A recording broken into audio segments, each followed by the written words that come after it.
এই আলিঙ্গনের অনুভূতি অজানা থাকলে আপনার কখনো মনে হতে পারে সেই টাইটানিকের বরফ ঠান্ডা পানির ভেতরে অসমাপ্ত শেষ আলিঙ্গনের মতো, যেখানে ছাড়তে না চাইলেও শেষ পর্যন্ত ছাড়তে হয়।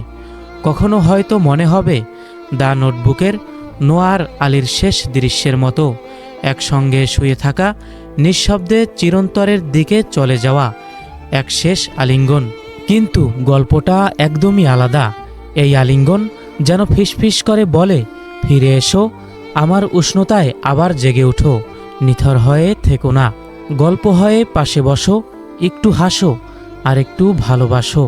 এই আলিঙ্গনে উষ্ণতা থাকার কথা ছিল, কিন্তু এখন তা কেবল বুকভরা শূন্যতা।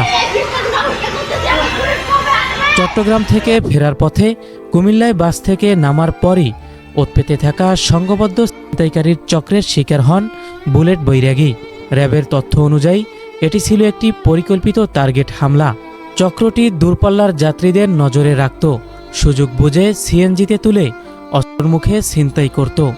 বুলেট বৈরাগীকে জোর করে সিএনজিতে তুলে নেওয়া হয় এবং চালানো হয় নির্মম নির্যাতন। সব কিছু ছিনিয়ে নেয়ার পর চলন্ত সিএনজি থেকেই তাকে ফেলে দেওয়া হয় অন্ধকার রাস্তায়।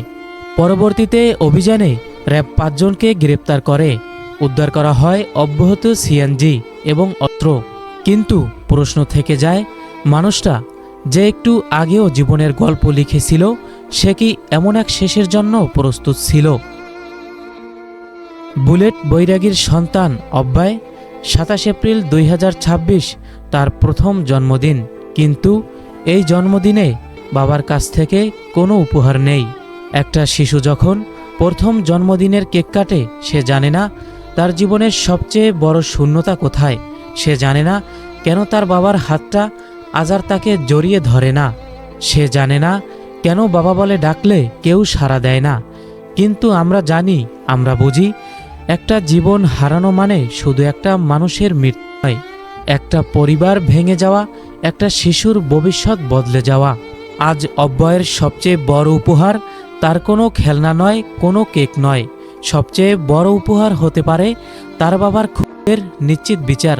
কারণ বিচারই পারে একটা শিশুকে বলতে, তোমার বাবার মৃত্যু অর্থহীন ছিল না।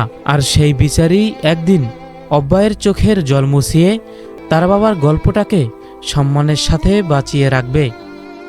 রাহাত আহমেদ, বাংলা টিভি 24।